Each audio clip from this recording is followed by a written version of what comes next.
Hi, good afternoon, everyone. My name is David McClung. I am a research associate with the University of Texas at Austin and a proud member of the InTech team.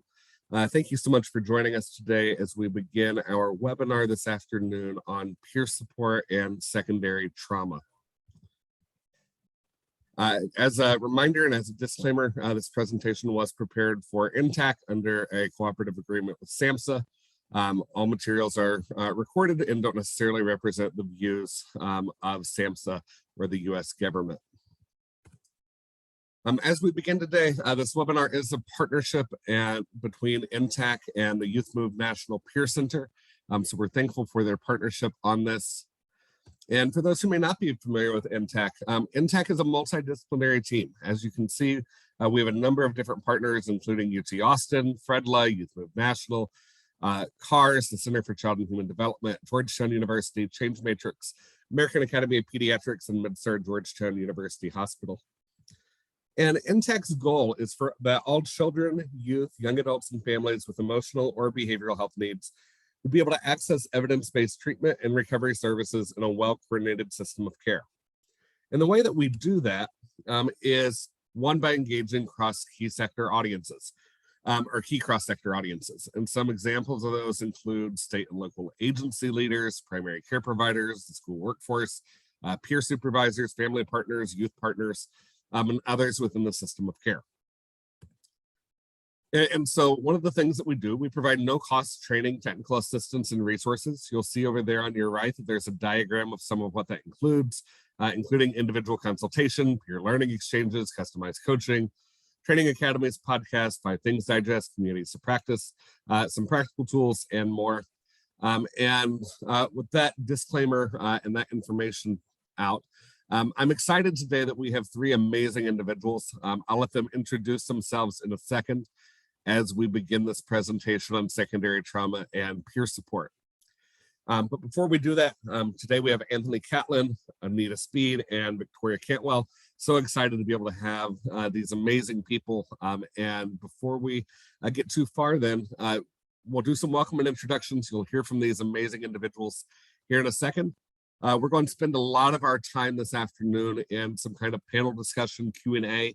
If you have questions or things that you want to make sure that they may have the opportunity and hopefully time to be able to answer, please feel free to put that information in chat.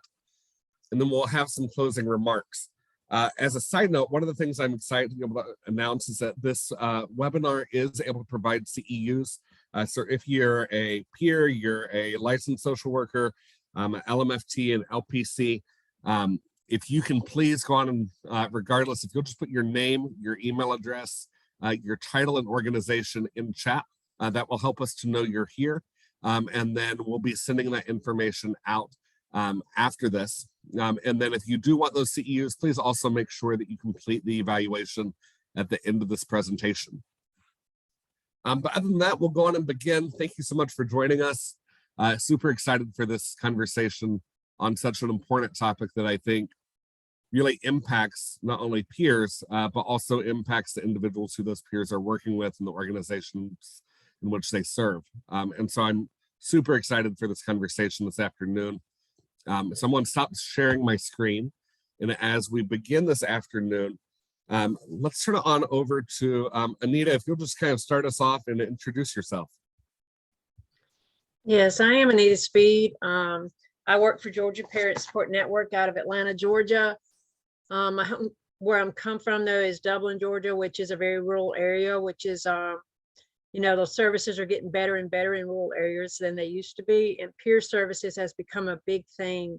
It's important to me. It's important for me to help others learn to use their lived experience in a positive way to find their strengths. But I became a CPSP in 2017. It done wonders for me as far as helping me understand my own story was something that I could learn from, grow from, and that, making a bad decision was just that. It was a bad decision. And if what I took away from that bad decision might be what helped me to make better ones. So it's done everything in the world to help me build my confidence and become who I am. And the people I work with, the teams I've been on are amazing, but I am just thrilled to be here today. And I am so thankful for the opportunity. And I look forward to doing wonders in peer service today. Awesome. Thank you so much, Anita. And Anthony, would you mind introducing yourself next? Yes, my name is Anthony Catlin. I am a certified peer specialist, youth and CPS. I got certified to be a CPSY in 2016. That's really when I got serious about my recovery and entered there. And in 2018, I got my CPS certification.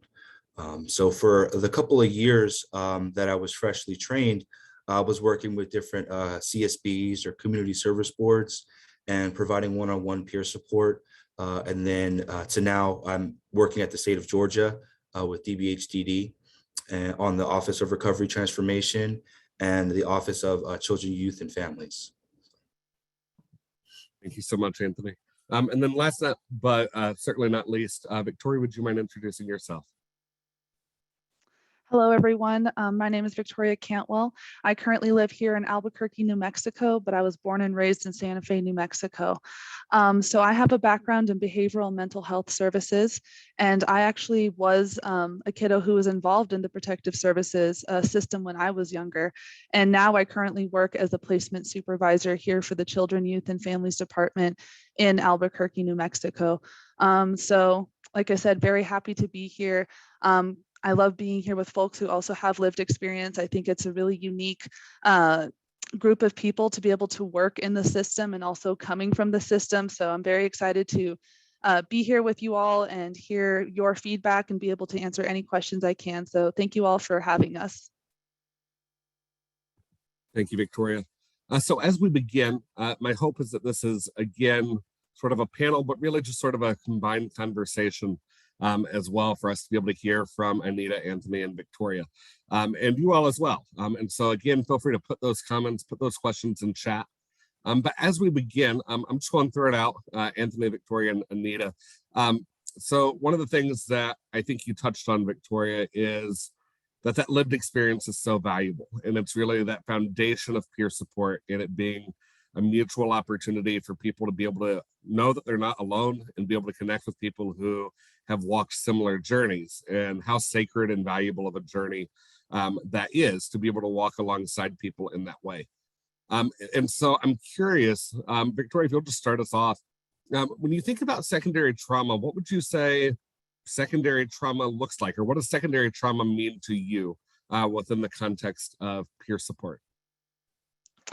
All righty, David. Well, first of all, that's an awesome question and it's really valuable. So let me just go ahead and take that piece by piece. So as far as what secondary trauma means to me, I believe that shows up in different forms, right? Not just working as a worker in the field or on behalf of the families, but perhaps also being someone who's experienced trauma through their lived experiences, who can be triggered or in ways relive those experiences while we do our work with other families.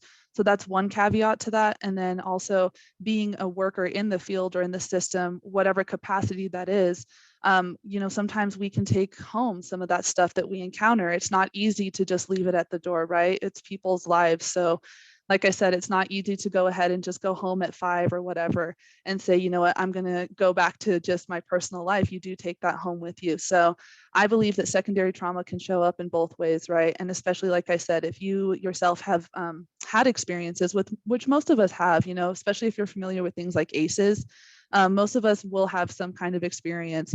It just might vary between us as far as what that looks like. But I hope that answers your question as far as what secondary trauma looks like and how I've kind of seen it.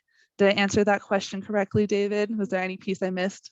I don't know if there's a correct answer, but you definitely answered the question. So I so greatly appreciate your willingness to share that. Awesome. Thanks. Anthony or Anita, do you mind sharing your thoughts or experiences as well? For me, I'd like to add on to some Victoria just said about the triggers. When my son was going through addiction, I knew there were triggers for him. And I knew that would cause, at times it had to be traumatic for him, but I never thought about triggers as far as my story went as being the mother. And until I went to work for the local CSB in Dublin. And there was times and that I didn't even understand secondary trauma. But that is what it was happening, is that at times when I would be helping a family, or I would be doing something, something they said or something they were going through would trigger a memory, or trigger something that I felt, or trigger something that I went through. And as I got at, the more and more I've done this work, the more I've realized that how you handle that, and not, and giving it the time it needs to be recognized, not just pushing it aside, but actually recognizing that that was something that triggered you is actually it's going to help you grow more and more. So I found out the hard way, but it wound up being a way that helped me understand secondary trauma and what it really meant. And it also helped me to recognize I needed to recognize those feelings and work through them myself, so that I would be able to help others in the same way that I was wanting to do. Anthony? So to me, I almost have a dictionary definition of it. And to me, it describes a service provider being affected by a person they are supporting by either witnessing, hearing, or being involved in an experience that they also have lived experience with, and that they may or may not have fully healed from. And so, as Victoria was talking about earlier, oftentimes that can look like bringing it home with you. And so, and as Anita said, you have to, in my opinion, really take the time to address it and make sure that you can heal from it, so that you can really be there for that person. Great, thank you all. So one of the things I have heard you all kind of allude to is the idea that yes, everybody in a service role, whether that be a counselor or a caseworker, others may experience secondary trauma. That the individuals, the families, the communities that we're working with often have experienced some significant traumas. And when we're working in close relationship to individuals who have had those traumas, and are intentional in the way that we're listening to them, we too can sometimes have our own traumas that are kind of triggered, is I think the word that you used, Anita.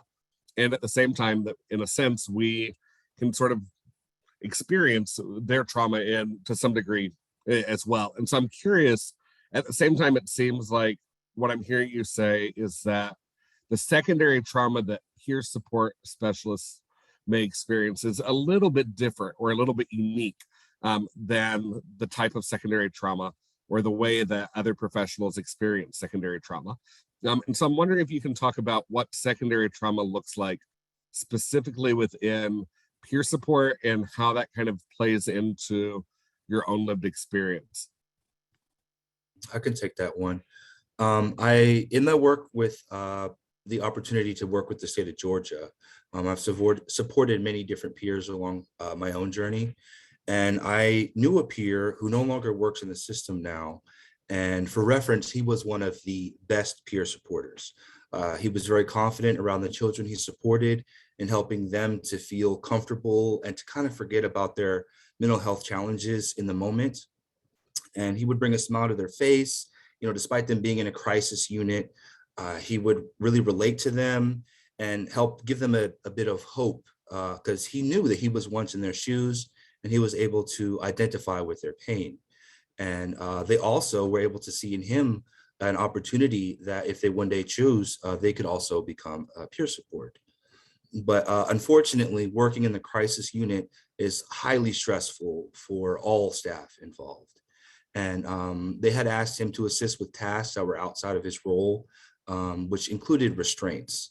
And this was really challenging for him because he remembered when he was restrained. And it didn't matter how much time he took for his self-care, how much he addressed, the pain that he had been through, and how much he took care of himself. Seeing that day in and day out, it took a toll on him, and the secondary trauma was too much. So trying to use staff interchangeably is not helpful. So learning from this situation, when you're a peer providing support, advocate for yourself and let others know that something could get in your way. And also to supervisors who are supporting the peer professionals, we need to try not to ask them to do something that might contribute to secondary trauma.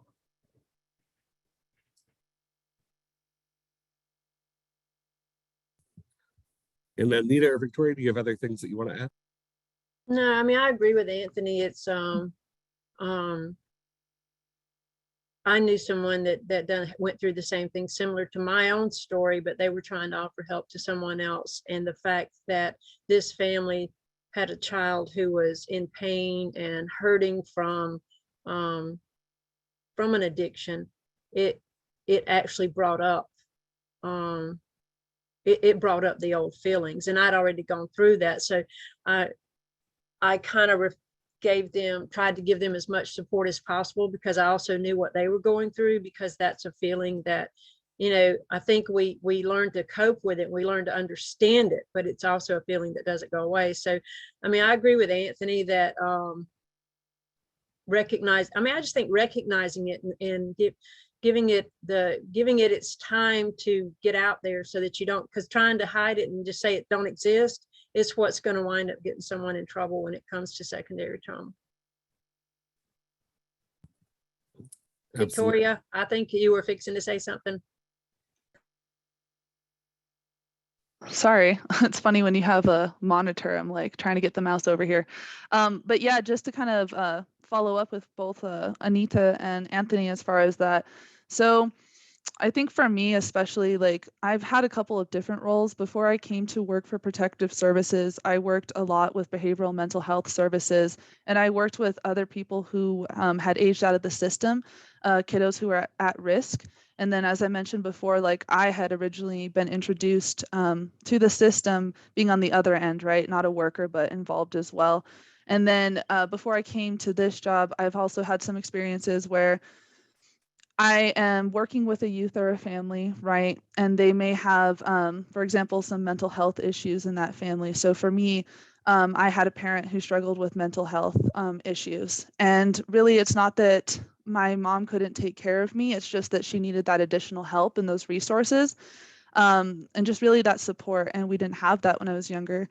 And so I think that now when I do this work, that is something that definitely can be secondary trauma for me. Just really, I have to be paying attention to the fact that, every family story is different and unique, but I can still kind of empathize with them in that regard, because when it comes to those situations, for example, like, it's hard to find that line, right, so to speak, because you might be overly invested, especially because it is something you've personally experienced. But at the same time, you also want to give that family those skills and that ability to be able to continue and get those resources and help they need when you're no longer in the picture. So that can be sometimes a struggle, right?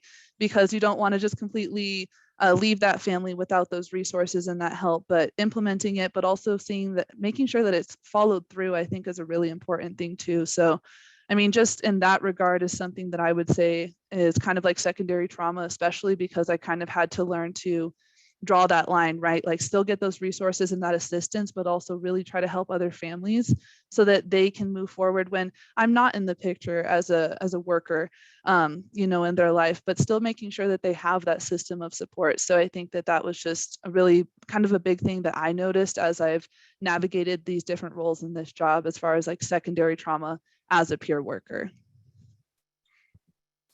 So one of the common themes that I'm hearing from the three of you is that being able to identify those types of triggers and those types of things that I may hear that may add to secondary trauma or may bring about secondary trauma for myself is important.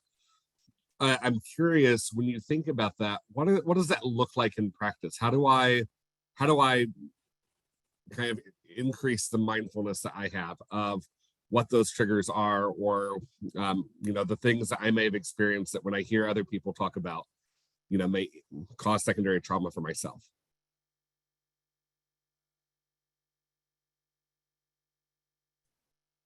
So to me, that looks like preparation in advance.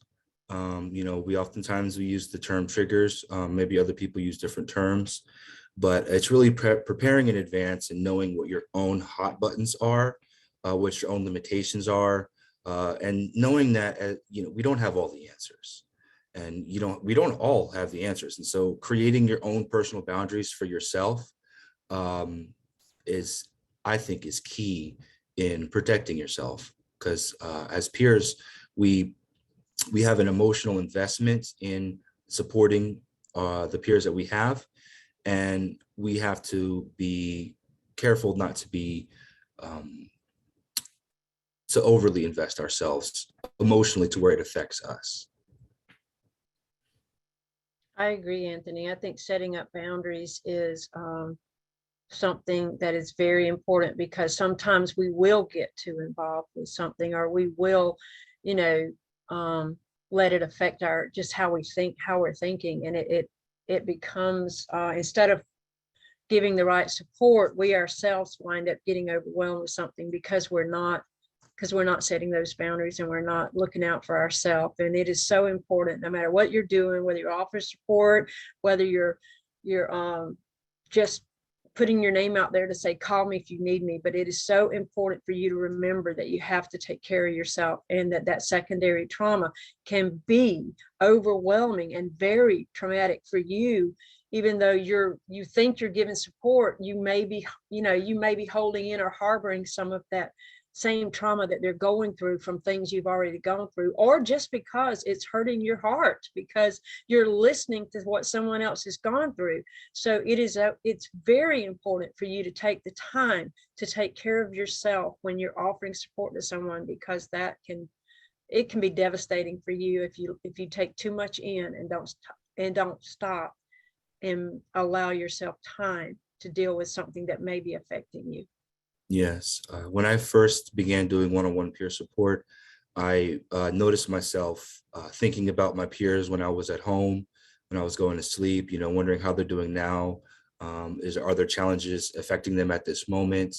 And that's a lot to go to sleep to wake up to. And so I had to make a conscious decision that work would be work and home would be home, that neither would bleed over to either for my own health. Yeah, and just to bounce off of that as well, like what Anthony and Anita said, as far as making sure you have that balance, right? Like not just a regular work-life balance, but it also, as far as like, that mental health piece. So when I think of those situations where it's starting to impact me, I try to, one, be aware of what those, I use the term trigger, so what those triggers look like to me. And then I try to create like kind of like a safety plan for myself, right? So if I'm put in this situation, how can I respond in a way that's not going to impact the situation, but allow me to kind of process it, maybe step away for a moment, depending on what the situation is, be able to have that time to kind of decompress, process, and then come back to the table, I think is really a helpful skill for me, especially like Anthony said, really making sure that you have that balance. So for me, I was also doing that for a long time too, because especially as I entered protective services, being on call, stuff like that, I would have families that were on my caseloads that were in an emergent state, right? And being on call, it was kind of something that I was thinking about them all night, right? Wanting to know how that went, wanting to follow up. And then I noticed that while I was being very attentive and being caring, like I also needed to allow others to help, right? And to be able to invite other people to that table to support me in those efforts, because it would make me more effective instead of just taking on that entire task by myself, and really being like a united front to help that family and make sure we could follow up, or that youth that we're working with, right? So that's kind of something that's really helped me. But especially like if I'm in a face-to-face situation, I can't necessarily leave. I think just really even taking moments of silence just to process before speaking has been really helpful when I can't like leave a room or something, and just being able to take a breather, and I think the biggest thing too is trying not to personalize it. I mean, easier said than done, but it's really hard to not personalize some of these things, especially if we have gone through it. So I think that for situations like that, I have to remind myself that while I can be empathetic to those families and the youth's experience, I also have to remember that their story is their own story, right? We may have some similarities, but their life is still very unique, and we don't have the same background. And I can always learn from every situation, even if it does have some parallels to what I've encountered. So that's just kind of something that's really helped me through this work, because in the beginning, before I really paid attention to that, I would personalize it. And I think I've gotten a lot better with that, just trying to keep those as like mental notes, Yeah, I really appreciate that tip on that, Victoria, because I think you're right that the lived experience is the thing that drives us. It's the passion. It's the thing that really kind of fuels that fire, and it's the thing that really makes it so that I think we want to be present. We want to try to fix the systems that are broken. And when things don't work in the way that we know that they need to, it's very natural for us to want to be there every single step of the way. And a lot of that can mean in return that if we're not careful, those boundaries don't exist. And it means that we're sacrificing that ability to create healthy boundaries in the kind of in disguise, if you will, of wanting to have the best interest. But in actuality, sometimes I think doing harm because we haven't set those boundaries, which one, I think is poor modeling, but also because when we are present, then we're not really present.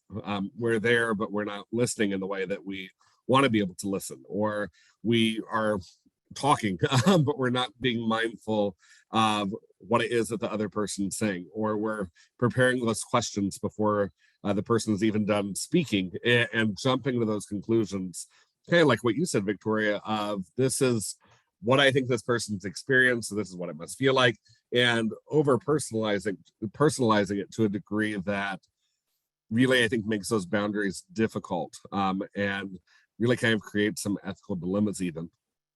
One of the questions we had, I was just going to say one thing based off what Victoria said, and it made me stop and think that when she said the unique part, and I think that's what makes CPS work so, because we use that word a lot in CPS work, is that unique because of the fact that it's lived experience. But I think that's like sometimes that's a great thing because we do know what it feels like and we understand it, and it makes us understand that everybody is going to have that unique story. But it also, you know, we already have felt things, so we also have this deep compassion and emotional side that causes us to feel things so deeply that even though we put up the boundaries, even though we know that we've got to, you know, take that step back, that, you know, you can't help but just know what it felt like, know what they're going through, know what that hard, that even things like guilt, shame, and stuff like that, you understand what they're going through, and you don't, you don't push it aside because of your lived experience. But at the same time, we have to work extra hard to make sure we're taking care of ourselves to get that. But I like what she said about the unique part, because lived experience is great. It gives us the ability to feel things that somebody else might not, but it also opens us up on that compassionate side even more too. So I really think that with lived experience, the gift of empathy is actually can really help you be good at your job. But, you know, we have to, we can connect very easily using empathy with our lived experience with our peers. But as Anita's saying, as Victoria is saying, you know, we have to also remember that we're not our peer, you know, as we can put ourselves in their shoes, feel what they're feeling. And we oftentimes have felt that. And it helps us to relate, but we have to remember that they're their own person. And we have to remember and remind ourselves that we are not them, and that, you know, they make their own choices. And we're there to give our wisdom through our experience and to help them. But it's up to them whether to utilize it or not. And in setting boundaries for yourself, that whether they take the choice or the opinion of you and your advice, your suggestions, or not, you can't take it personally if they don't. And if it goes bad, you know, you can't, you have to keep yourself safe, you know. So we can't be, it's good to be invested, but there's a fine line with being overly invested to where it's at the detriment of your own health. Absolutely. So there's some fantastic chat going on in the chat box over here around supervision and some of the conversations that are taking place. There was a question a little bit earlier from Rachel Post, and Rachel asked this question. She says, can you talk a little bit more about how folks can operationalize leaving work at work? And she asked this question, are there supervision practices that you recommend to support peer providers in doing this? And so I'm just wondering, when you think about secondary trauma, what are some of the best practices for peer supervisors when it comes to helping to support peers in experiencing secondary trauma? In my opinion, when I think about when I was doing one-on-one peer support and the supervisors that were supervising me at that time, I think I had some really amazing supervisors, And those particular supervisors were the ones who would check in with me, see how I'm doing. And it may just be, 30-minute, and it's officially a supervision meeting. And we would check in how I'm doing with the peer, how it's affecting me or not. Am I good? How do I feel? In order for me to feel supported, right? And so those were the best supervisors that I have. And so, being able to check in with your peer professional and having them feel comfortable, you're also building a relationship with them as well. And so helping them to feel supported with your professional relationship, I think is key to being successful in an agency. Absolutely. And I'll just bounce off of what Anthony said. So, and I can only speak for myself, right? In my experience, like as far as the supervision piece, both how I've experienced supervision and what I like to do as a supervisor.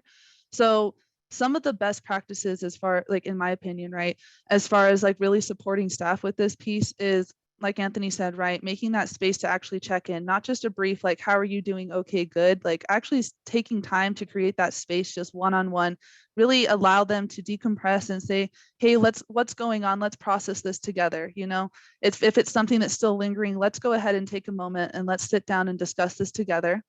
And then once I'm able to kind of discuss that with the staff, kind of be able to say, how can I help you? Like, what does that support look like to you in this moment to help you overcome this, right? So that you can continue to do the work that you do. Whether that means, hey, you know what, go ahead and flex your time today so you can have a little bit of that mental health space to recover, right? I've appreciated when someone's done that for me, and really just building up support systems, like for example, in unit meetings.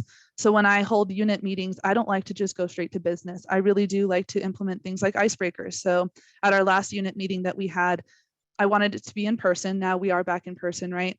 I try to bring some snacks, allow people to kind of just mingle for a little bit. And then as we all come together at the table, I like to say first and foremost, let's talk about some positives, right? So some of the things that I'll bring up is, what does self-care look like for you? And then we'll all go around and share that with each other. And then it's also a really cool way to get to know each other.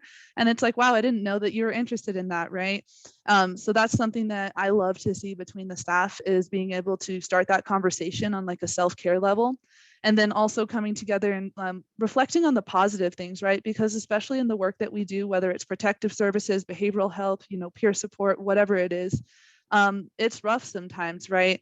There's going to be really bad days or sometimes even weeks, and then there's going to be really good times. But I think it's really easy to get caught up in some of the stuff that's going bad. So when that's happening, I like to reflect on the positives. So what is something good that we've been able to accomplish? How have we helped some families? Let's try to create like I don't know, almost like a resource list, a document list, whatever that looks like, as to how we can prepare based off of every situation. What have we learned and what was that positive? And I don't like to call it negatives, right? So if there are areas that maybe we can give a little bit more improvement to, I like to be able to work with the team instead of just saying, hey, this is how it should be. I want to hear what they think that looks like. What does that family think that looks like? But as far as like I said, just really making sure that I think creating that safe space and also building up that camaraderie, like we need to have that, because, it's also hard. Not all of us want to come home and take this home to our own families, right? We don't always want to put that on them. I mean, they're there for us. We have our support systems, but I think one of the most unique support systems is also people we work with, because they're going through this with us on a day-to-day basis, right? So sometimes it's nice just to have that space, whether it's in a unit meeting, whether it's having lunch together, just being able to decompress and process. And if last thing I'll say about that is, if I have an employee who comes to me and tells me, I'm really struggling with this, this is my concern, and I'm not able to move past this right now. Like I said, giving that space to be able to process it together, identify those needs and those concerns, but then also making sure that I'm also checking in on that employee, not just with that conversation, but also the follow-up piece. I know personally, I really appreciate that. If I had a tough day or a tough week and I've expressed that to my supervisor, it means the world to me that, instead of just that one conversation because we had supervision, that maybe they sent me a quick text, hey, how are you doing today? Just want to check in and see you're okay. That in itself can mean the world, especially to me. Like, this is just my opinion, but it makes me feel so good to know that, someone thought about me, even though this happened yesterday or the day before. They want to make sure that I'm okay. before they're just diving into the nitty gritty of what we have to do for work. So I hope that that's helpful to you all. And I don't know how every other state does it. And I know that it can kind of be individualized, right, based on our states and even within departments. But I just think across the board, like really building up that camaraderie and really being unified, right, as a team. I agree, Victoria, because that's how the people I work around are the same way. They they do more than just follow up with your work day and follow up with what's going on. They check in on you. They ask you how you are.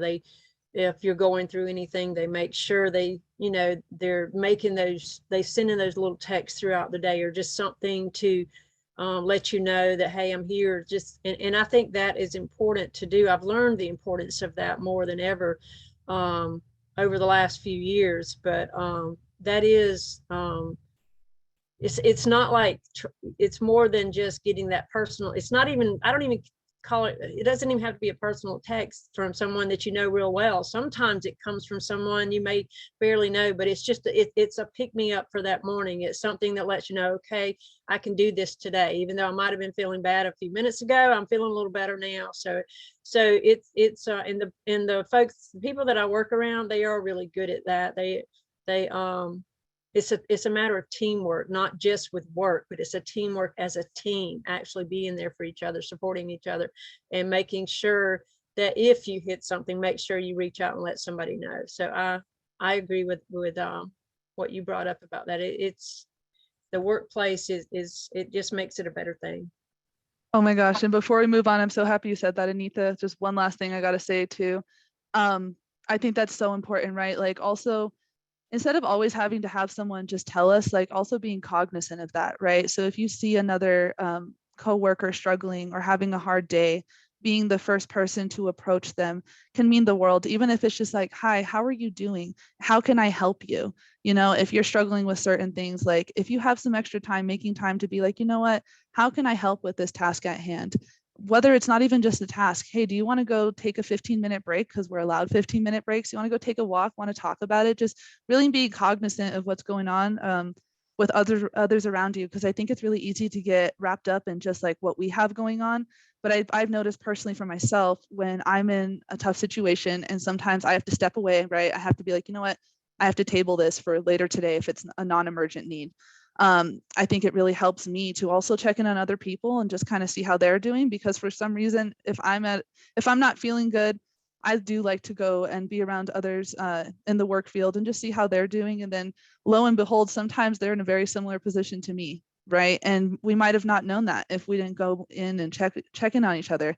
I'm in an office right now, but we have cubicles. So I'll go around and I'll just check in on the staff periodically throughout the day. And it's not really even about like the managing piece. It's really just to see how they're doing. If I see a worker that's, they're showing with their nonverbal communication that it's just not a good day for them, being able to set aside that time, see what's going on, and just how can I help? That's kind of just something I really try to do when I am aware of those situations.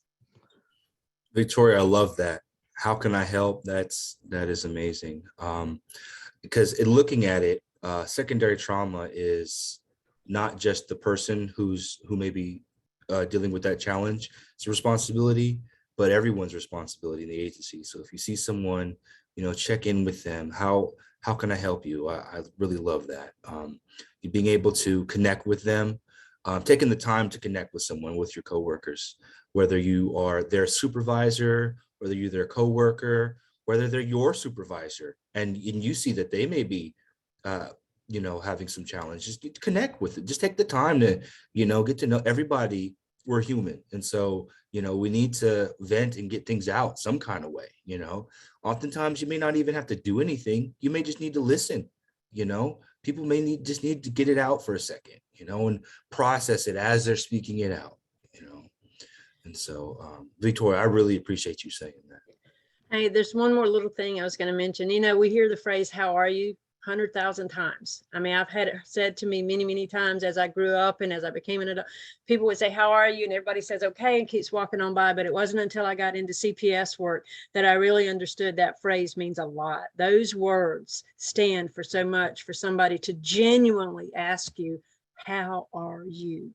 Not just saying, how are you in a passing thing just to go by, but to actually have somebody look at you or call you on the phone, and it's even their tone, the way they say it, when someone stops and says, how are you?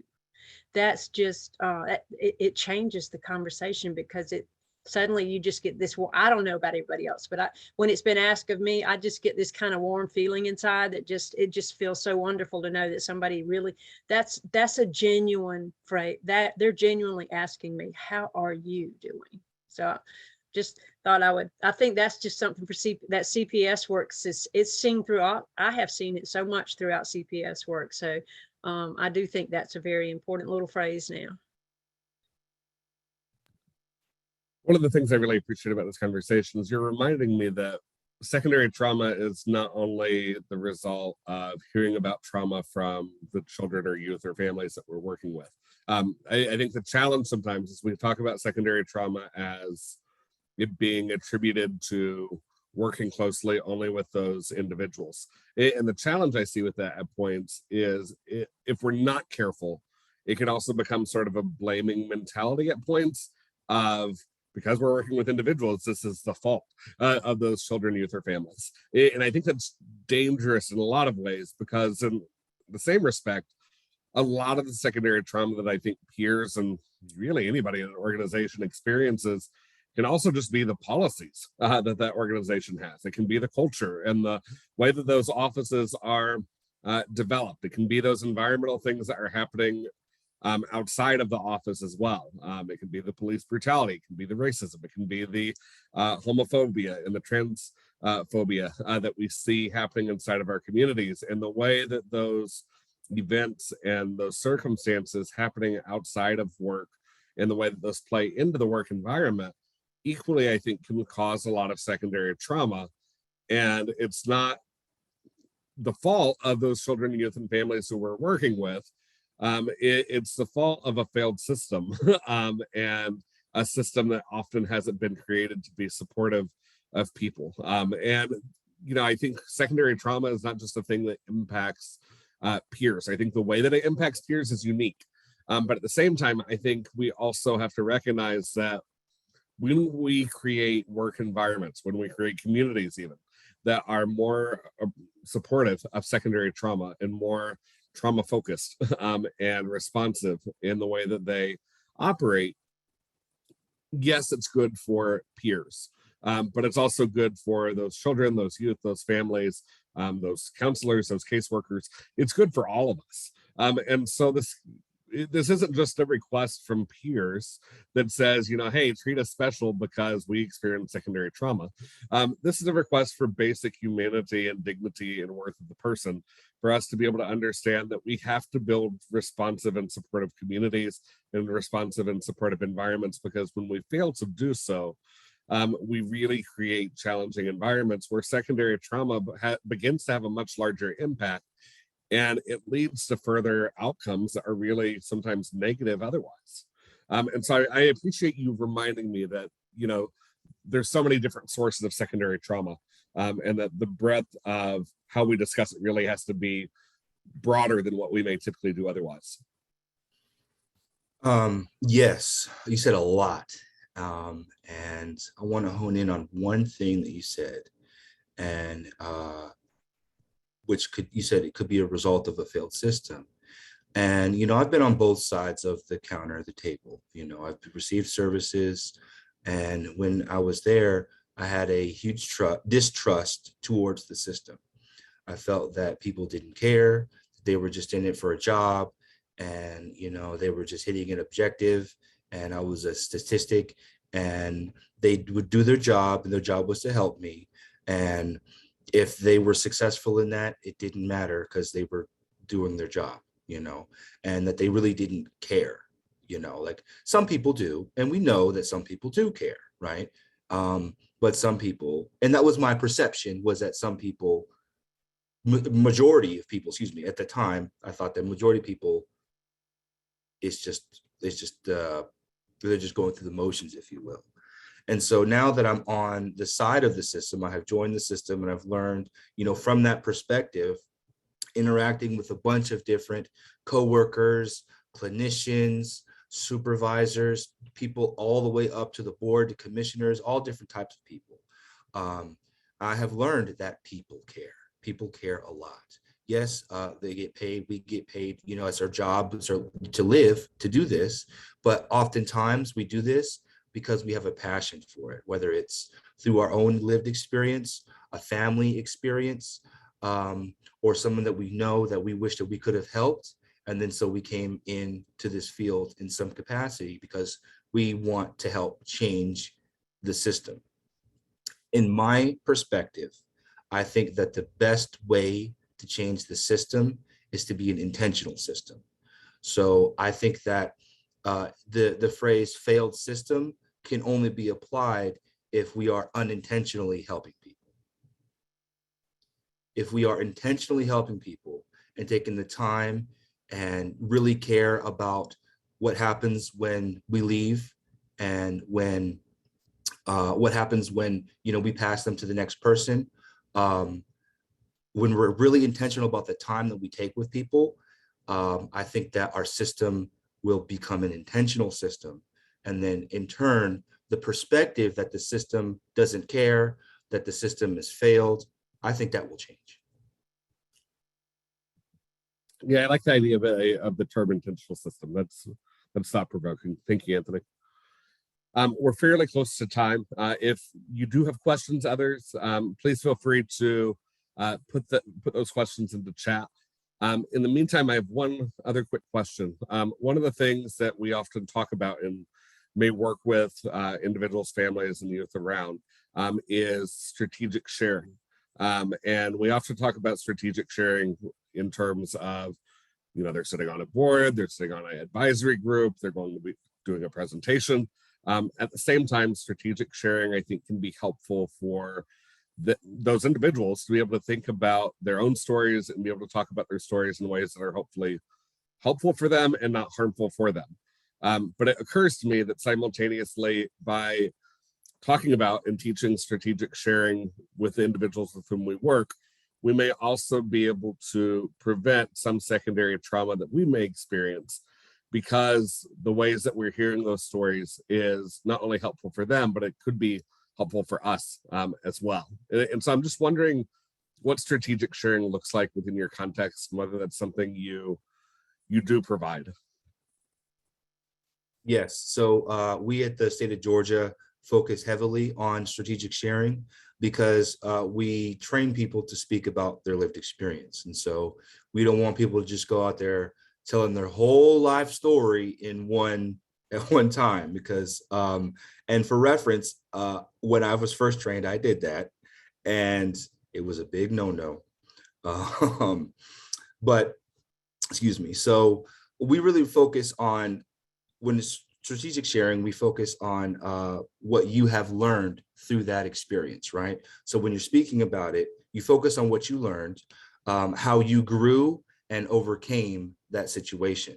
Don't discuss the intimate details of the situation, because people can get stuck on what you said and not listen to what you're saying, if that makes any sense. You don't want people to get stuck. And now I have an example. So it's an example. Before she touched me, she was wearing a red and black bra with lace designed with a flower around the edges. Now, anything I say after that statement, you're not going to hear. You're literally going to picture the red and black bra. You're not going to hear of anything else about how I overcame the situation or what I learned from it. You're just going to think about that and have the image. That's an example of not strategically sharing. And so, you know, you don't want the listener to get distracted. And I'm sorry by me saying that y'all are distracted, but we don't want you to be distracted and go down a rabbit hole in another direction. So you want to be intentional again about what you're sharing with people. I also would like to mention, for me, strategic sharing can be important because of the person you're supporting, because you don't want to cause them secondary trauma either by you oversharing and telling something that's totally not going to help them. In other words, you pick and choose what's important with your lived experience for what's going to help sharing at that time, if someone was sharing something with me about a feeling I understood or a feeling I'd gone through, then I would want to share that little piece of my story so they would understand that I know how they're feeling and that I get where they're at.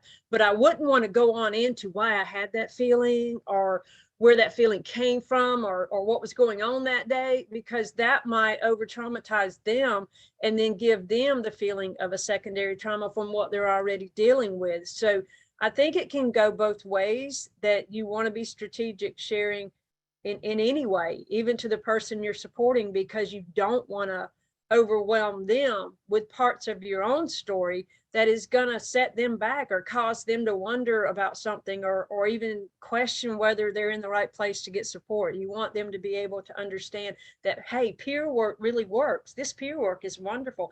I want you to come back and talk to me. You don't want to say, oh my gosh, I want to hurry up. They have just got I'm distraught. I don't know what I'm thinking here. So you want them to leave. When you leave, you want them to feel good about what you just shared, feel good that you know what they're going through, feel good that you understand where they're at. So you don't want to over traumatize them by sharing too much of your story. So when I think of strategic sharing, a lot of times, since I work so closely with the training side of it, I think of making sure you don't overshare your own story when you're talking to a family or you're talking to an individual, so that they will feel comfortable with what you're doing enough to want you to come back and help support them through finding their own strength so that they can do things for themselves. But I mean, I that's what I thought of first when I heard the word strategic sharing. Great. Right. I received one Right. quick, I'm sorry, Victoria. I received one quick question via message, and I just want to read it because I think it's really important. And I realize we're short on time, but I think it's an important question. This person asks, what happens when the trauma is cultural specific? So examples: unaccompanied Latino youth, racial discrimination, homophobia, etc. And you're part of that culture and can identify and share trauma, but no one else in your agency or organization is part of that culture and may not fully comprehend. And so that's a question I had received, and I'm wondering what y'all's thoughts are on that. Anita said that into the chat, and I think that this applies. If you want to go ahead and share that again, Anita. I'm sorry, repeat that. I apologize.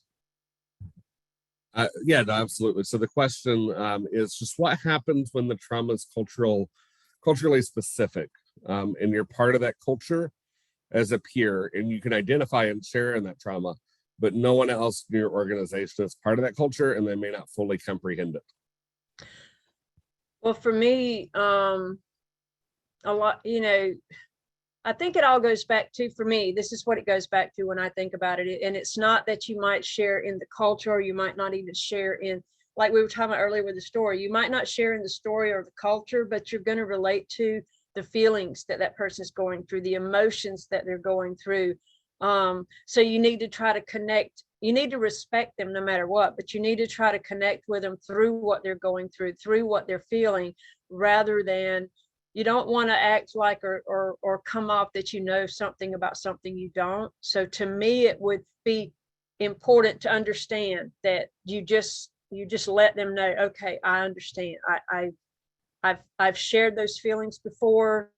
I understand where you're coming from. So it's a time to me to connect more so with the emotions and the feelings a person is going through, when you might not connect on any other level, but you can connect on the emotional side and the feeling side, because we've all, in anything you've gone through, your story could be totally different from another person's story. Your culture could be totally different from another person's culture. But so a lot of times those feelings that they have, that they've gone through, that they're feeling at that moment, you're gonna be able to connect with that simply because you yourself know on the inside, I felt that. I was there. I actually know, and so that's where you pull your support and your thoughts from, is from the actual feelings of what they're going through. Yeah, and just to kind of bounce off of that as well, I think one thing that I can say as far as just myself is, I think it's important to recognize when and validate the fact that, you know what, I may not share that same experience, and I'm not going to be able to say that I can claim that experience as my own because I don't relate to it on that level, right? Maybe just because I don't identify with that culture, but that doesn't mean I can't relate, like Anita was saying, in the emotional respect. Maybe that just looked different for me. But I also have to recognize, and this is just something I tell myself, I have to recognize that I always have something to learn from those situations too. Right? I can learn from someone in that perspective. Does it mean that I'm any more qualified to speak on that fact? Maybe not, but at least I can learn from them, and we can. I think I saw someone put this in the chat, sharing in order to, what is it, stepping stones toward growth and hope, right? So I may not be able to claim that as my own, and I wouldn't, but I would also validate and respect the fact that, you know what, that is their experience, and maybe I can't relate in the cultural aspect, but again, like Anita said and Anthony said, being able to at least relate and empathize on the emotional level as far as how that can impact someone, right? And I think that's important. It's just kind of like being cognizant of the fact that, it's not me who's personally gone through that, but that doesn't mean that this pain is not something that this other person is experiencing that I can't try to identify with and at least relate to, right? But I can never claim theirs as my own at the same time. So we've got just about 2 minutes left. If I can just ask, we'll start with Anita and then Anthony and close with Victoria. If you had one sentence, just as kind of a closing takeaway of something that you wish people would kind of take away from this short conversation this afternoon, what would that be? Well, my sentence would be, it took me a long, it may be 2 sentences. It took me a long time to get to a point where I could say to myself, okay, yesterday was disaster. Everything fell apart, but you know what? I'm learning from that. Tomorrow I'm going to get through it. And so now when I talk with people, when I do things with people, that's what I want to do. I want to make everybody feel the same way, that, you know what, tomorrow let's see what I can learn from today and carry into tomorrow. But things like we're doing today, educating and learning and going forward, that is, to me, that's what I take away from everything.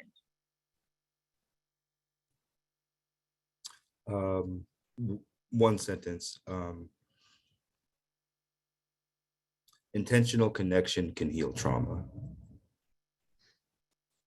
You did good, Anthony. I failed at the one sentence, but okay. But hey. Hey, I don't think I'm going to be much better. So I'm going to try to make this as coherent as possible. And without being cliche, right? I think for me, the one takeaway, if I can put it in one sentence, would to be, well, first of all, know what it means to be trauma informed. I know we say that a lot, but what does that really mean?